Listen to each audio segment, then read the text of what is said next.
మీ ఎలాంటి వ్యాపార ప్రకటనలకైనా వెంటనే మా ఛానల్ సంప్రదించండి. వృశ్చిక రాశి వారికి జాన్యువరి నెల 2026 సంవత్సరంలో గోచార ఫలితాలు ఏ విధంగా ఉన్నాయో సశాస్త్రీయమైన పద్ధతులు తెలుసుకునే ప్రయత్నం చేద్దాము.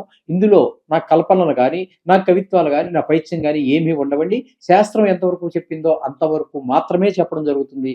కేవలం శాస్త్ర ప్రకారంగానే శాస్త్రం ఎంతవరకు చెప్పిందో తెలుసుకోవాలి అనుకున్నట్టయితే మా ఛానల్ను తప్పకుండా చూడండి.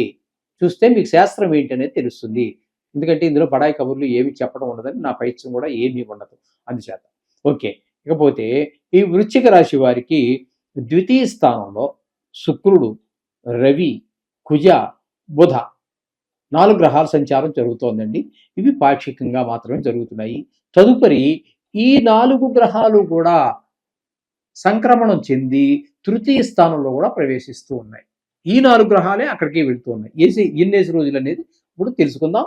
అక్కడ ఏ గ్రహం ఎన్ని రోజులు ఉంటుంది, ఇక్కడ ఏ ఫలితం ఇవ్వబోతోంది, ద్వితీయ స్థానంలో, తృతీయ స్థానంలో ఏ ఫలితం ఇవ్వబోతుంది, అది కూడా మనం పరిపూర్ణంగా తెలుసుకుందాం. మొదటగా శుక్రగ్రహం యొక్క సంచారం తీసుకున్నట్టయితే ద్వితీయ స్థానంలో 12వ తారీఖు వరకు ఉండి అక్కడి నుంచి సంక్రమణం చెంది తృతీయ స్థానమైనటువంటి మకరంలో ప్రవేశిస్తూ ఉన్నారు. ఇక్కడ ద్వితీయ స్థానంలో ఉండగా చాలా చక్కటి ఫలితాలన్నీ కూడా ఆయన మనకు ప్రసాదిస్తూ ఉన్నారు. వృశ్చిక రాశి వారికి ఏ విధమైన ఫలితాలు అన్నట్టయితే ధనానికి లోటు రాదు, మాట తీరు బాగుంటుంది, కుటుంబంలో అంతా కూడా ఆహ్లాదకరమైన పరిస్థితి ఉంటుంది. ఎవరికైనా నేత్ర సంబంధమైన వ్యాధులు ఉన్నట్టయితే అవి తగ్గిపోయేటటువంటి పరిస్థితి కూడా మనకు స్పష్టంగా గోచరిస్తూ ఉన్నది.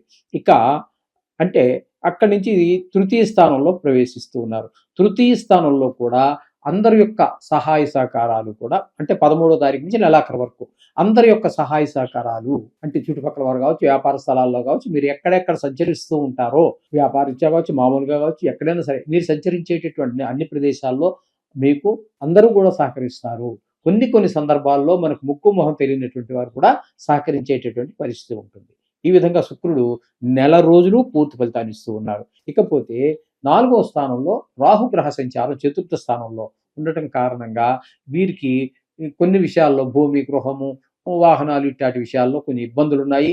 ఇది రియల్ ఎస్టేట్ వ్యాపారం చేసేవారికి, వాహనాలు అమ్మేవారు, కార్లు కావచ్చు, బైకులు కావచ్చు, షోరూంలో ఉన్నటువంటి వారికి, అలాగే పాత బైకులు కొని బాగు చేసుకుని అమ్ముకునేటటువంటి వారికి అనుకూలమైనటువంటి పరిస్థితి లేదు. రాహు చతుర్థంలో ఉన్న కారణంగా పంచమంలో శని గ్రహ సంచారం జరుగుతోంది. తద్వారా పిల్లలకి ఆరోగ్య విషయంలో కానీ లేదా చదువు విషయంలో కానీ వెనకబడుతూ ఉంటారు. ఆటల ద్వారా కొన్ని గాయాలు తగిలించుకుంటారు. పక్కవారితో గొడవల ద్వారా కొంచెం వాళ్ళ తల్లిదండ్రులు వచ్చి మీ అబ్బాయి ఇలా చేసేటని కంప్లైంట్ చేసేటటువంటి వ్యవహారం ఉంటుంది. కొంచెం పెద్దవాళ్ళు అయితే కొంచెం వారి యొక్క వయసును బట్టి కూడా కొన్ని చెడు స్నేహాలు, కొన్ని చెప్పకూడని పనులు ఉంటాయండి. అవన్నీ కూడా చేసే ప్రయత్నాలు ఇవి వాళ్ళు వయసు మీద పడుతుంది కదండి. ఆ రకమైన దానికి సంబంధమైనటువంటి ఈ సంబంధిత వ్యవహారాల్లో భాగస్వాములు అవటం, చెడ్డ పేరు తీసుకోవడం లాంటివి ఉంటాయి. కాబట్టి అది కూడా జాగ్రత్త చూసుకోండి. ఇకపోతే బుధుని యొక్క సంచారం ద్వితీయ స్థానంలో 17 రోజులు సంచారం చేస్తూ ఉన్నారు. ఇక్కడ ఈ పై 2 గ్రహాలు మనకి మాటకి, డబ్బుకి ఇబ్బంది పెడుతూ కుటుంబంలో పరిస్థితి ఆహ్లాదంగా లేని పరిస్థితి ఉన్నట్టయితే ఇక్కడ ఈ బుధుడు వాటిని సరిచేసేటటువంటి ప్రయత్నం చేస్తున్నాడు. ఈయన చక్కగా ధనం వచ్చేటువంటి విధానాన్ని ఏం చేస్తున్నాడు, మాట బాగుంటుంది. కంటికి సంబంధమైన వ్యాధులు కలిగినటువంటి వారికి చాలా అనుకూలంగా ఆ మందులు పనిచేసి కన్ను సక్రమైన మార్గంలో దారిలో పడేటట్టుగా ఉంటుంది. ఈ విధమైన పరిస్థితులన్నీ కూడా బుధుడు ఇస్తున్నాడు. తదుపరి ఈయన కూడా సంక్రమణం చెంది తృతీయ స్థానమైనటువంటి మకరంలో ప్రవేశిస్తున్నారు. అక్కడ మాత్రం ఈయన ఎవరి యొక్క సహాయ సహకారాలు మనకి అందకుండా, ఎవరి ప్రయత్నం ఒకే రాశిలో ఉన్న 4 గ్రహాలు ఒకే పని చెయ్యాలని లేదు. ఒక కుటుంబంలో ఉన్న సభ్యులందరూ ఒకే పని చేయరు కదండి. తల్లిగారు ఆవిడ పని ఆవిడ చేసి వండి పెడతారు, నాన్నగారు డబ్బులు సంపాదిస్తారు, అన్నయ్య చదువుకుంటాడు, చెల్లి చదువుకుంటోంది. ఇలాగే ఎవరు చేసే పని కుటుంబంలో మనం అందరూ చేస్తూ ఉంటాం. తాతగారు, మా అమ్మమ్మ గారు రెస్ట్ తీసుకుంటూ ఉంటారు. అదే విధంగా ఒక రాశిలో ఉన్నటువంటి గ్రహాలు ఏవైతే ఉన్నాయో మన కుటుంబ సభ్యులు ఎవరైతే వాళ్ళ పనులు వాళ్ళు సక్రమంగా చేస్తూ ఉంటారో అదే విధంగా ఇక్కడ కూడా గ్రహాలు, ఒక రాశిలో ఉన్న గ్రహాలు అన్నీ ఒకే పని చేయవండి. ఒక్కొక్క గ్రహానికి ఒక్కొక్క తీరు, ఒక పద్ధతి, ఒక ఆచారం ఉంది. దాని ప్రకారం చేసుకుంటూ వెళ్తూ ఉంటాయి. ఈ విధంగా 4 గ్రహాలు. అట్లాగే కుజుని యొక్క సంచారం ద్వితీయ స్థానంలో సంచారం యోగించదు. ఇది కూడా ధనానికి కొంచెం ఇబ్బంది పెట్టేటటువంటి మొదటి 15 రోజులు. తదుపరి తృతీయంలో ప్రవేశించిన తర్వాత 16వ తారీఖు నుంచి నెలాఖరు వరకు కూడా తృతీయంలో ఆయన కూడా సహాయ సహకారాలు, సాహసం, సేవకులు కూడా అందరూ మీ మాట వినటము, మీ మాటను మన్నించటము, గౌరవించటము ఇత్యాదివన్నీ కూడా జరుగుతూ ఉంటాయి. కుజుడి వల్ల కూడా 3వ స్థానంలో మకరంలో ప్రవేశించిన 16 రోజులు. ఇక రవి భగవానుడి యొక్క సంచారం చూసుకున్నట్టయితే 14వ తారీఖు వరకు ద్వితీయ స్థానంలో సంచారం చేస్తున్నారు. తదుపరి రవి సంక్రమణం చేసి మకర సంక్రమణం అంటారు దాన్ని, మకరంలో ప్రవేశిస్తున్నారు. అక్కడ 15వ తారీఖు నుంచి నెలాఖరు వరకు అక్కడ సంచరిస్తూ ఉన్నారు.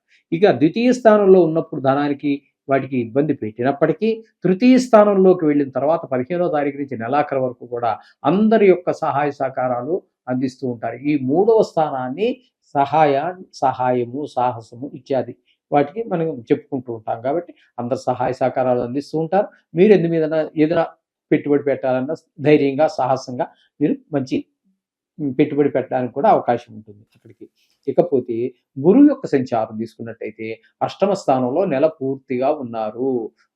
8వ స్థానంలో గురు సంచారం వల్ల అయిన వాళ్ళకి ఏదో ప్రాణం మీదకి వచ్చిందనో, ప్రాణం పోయే పరిస్థితిలో ఉన్నారు అనేటువంటి దుర్మార్తలు వినటము, అలాగే అందరితోటి కలహాలు రావటము, ధన నష్టం జరగటము, ఆరోగ్యం బాగాలేదన్నారు అనుకోండి ఎవరికో, మరి ఏమవుతుంది, ధనం హాస్పిటల్కి తీసుకెళ్ళాలి, హాస్పిటల్కి తీసుకెళ్తే ఎలా ఉంటుందో మీకు తెలిసిన వ్యవహారమే. ఆ విధంగా ధన నష్టం జరిగేటట్టు ఉంటుంది, పరాభవాలు జరిగేటటువంటి ఉంటాయి. ఈ విధంగా 8వ స్థానంలో గురు సంచారం వల్ల ఆ విధమైనటువంటి ఫలితాలు ఏర్పడుతూ ఉన్నాయి. ఇక 10వ స్థానం దగ్గరికి వచ్చినట్టయితే కేతు గ్రహ సంచారం జరుగుతోంది. కేతు గ్రహ సంచారం మనకి 10వ స్థానంలో ఉండటం ద్వారా వృత్తిపరమైన, ఉద్యోగపరమైన, వ్యాపారపరమైన ఎవరు ఏ పని చేస్తే ఆ పనిలో వారికి కొన్ని ఆటంకాలను కేతు భగవానుడు కల్పిస్తూ ఉన్నాడు. ఇంకా రాహు ఉంటే అప్పుడప్పుడు సడన్గా హైక్ చేసి వదులుతూ ఉంటాడు. ఈ కేతువు 10వ స్థానంలో ఉన్నప్పుడు ఏమాత్రం మిమ్మల్ని పైకి తీసుకెళ్ళడం అటువంటి కూడా ఏమీ చేయడండి. ఈయన పూర్తిగా అణగదొక్కే ప్రయత్నం చేస్తాడు. ఈ విధంగా కేతు కూడా ప్రతికూలమైనటువంటి ఫలితాలు ఇస్తుంది. మొత్తంగా మనం చెప్పుకోవాలి అన్నట్టయితే ఇక్కడ వృశ్చిక రాశి వారికి శుక్రుడు ఒక్కడు పూర్తి శుభుడు. అలాగే ఇక చెప్పాలి అన్నట్టయితే చెప్పుకోవడానికి పూర్తిగా చెప్పండి శుక్రుడు ఒకడండి, రవి గారు ఒక 17 రోజుల పాటు, అలాగే కుజుడు ఒక 16 రోజుల పాటు, బుధుడు ఒక 17 రోజుల పాటు పాక్షికంగా 3 గ్రహాలు పాక్షికంగాను, ఒకే ఒక్క గ్రహము పూర్తిగా అనుకూలమైనటువంటి పరిస్థితి, అది శుక్ర భగవానుడు ఒక్కడే ఇస్తున్నారు. కాబట్టి అయినా మీరు కంగారు ఏం పడక్కర్లేదండి. ఇది గోచారం, ఇది పూర్తిగా మీకు సంబంధించింది కాదు. సుమారుగా 70 కోట్ల మందికి ప్రపంచవ్యాప్తంగా సంబంధించి ఉంటుంది కాబట్టి మీరు కంగారు పడక్కర్లేదు. మీ వ్యక్తిగత జాతకం కనుక బాగున్నట్టయితే దీని ప్రభావం మరింత తగ్గుతూ ఉంటుంది. కాబట్టి ఏదేమైనప్పటికీ ఈ దుష్ప్రభావాల నుంచి కూడా మనం బయటపడాలి అనుకుంటే ఖచ్చితంగా మీరు రోజు నవగ్రహ మంత్రాలు చదువుకుంటున్నారు కదండి, దాంతో పాటుగా ఒక కేజీ పావో ఇవి తీసుకోండి. నవగ్రహాలు నవధాన్యాలు అమ్ముతారు, అన్ని కలిపి ఈ 9 గ్రహాలకు సంబంధించినటువంటి ధాన్యాలు కలిపి అమ్ముతారు. అది 1 కేజీన్నర తీసి పెట్టుకోండి. ఈ నెల రోజులు వీలైతే నెల రోజులు మీకు దొరికిన టైంలో పొద్దుటే ఆఫీస్కి వెళ్ళిపోవాలి, తెల్లవారుజామునే, అప్పుడు కుదరదు, సాయంత్రం వచ్చి చేసుకోండి. అలాగా వెళ్ళి నవగ్రహాల చుట్టూ 9 సార్లు తిరిగి అక్కడ శ్లోకాలు రాసి పెట్టి ఉంటాయి. ఆ గ్రహాలు అయినా మీకు వచ్చు కదా, 2 సంవత్సరాలు చదువుకుంటున్నారుగా, ఆ శ్లోకాలు చదువుకోవటం, ఆ గ్రహం పాదాల దగ్గర ఈ మాత్రం నవధాన్యాలు వేయటం, ఈ విధంగా చేయండి. 41వ రోజున అందరికి కలిపి 1-2 కొబ్బరికాయలు కొట్టేసేయండి. లేదా అరటిపళ్ళు తీసుకోండి, 1 డజన్ అరటిపళ్ళు తీసుకుంటే అన్ని గ్రహాల దగ్గర ఒక అరటిపండు పెట్టి నైవేద్యం పెట్టేసేయండి శుభ్రంగా. తదుపరి ప్రధాన ఆలయంలో ఉన్నటువంటి దేవుడు ఎవరైతే ఉన్నాడో ఆ దేవుడి దగ్గరికి కూడా వెళ్ళండి. అక్కడికి ఎక్కడ ఏ గుడి కాంపౌండ్లోకి వెళ్ళినా అన్ని గుడుల్లోనూ ఒక్కొక్క గుడిలో ఒక్కొక్క దేవుడు ఉంటాడు కదా, అన్ని దేవుళ్ళకి నమస్కారం మనస్ఫూర్తిగా చేసుకుని రండి.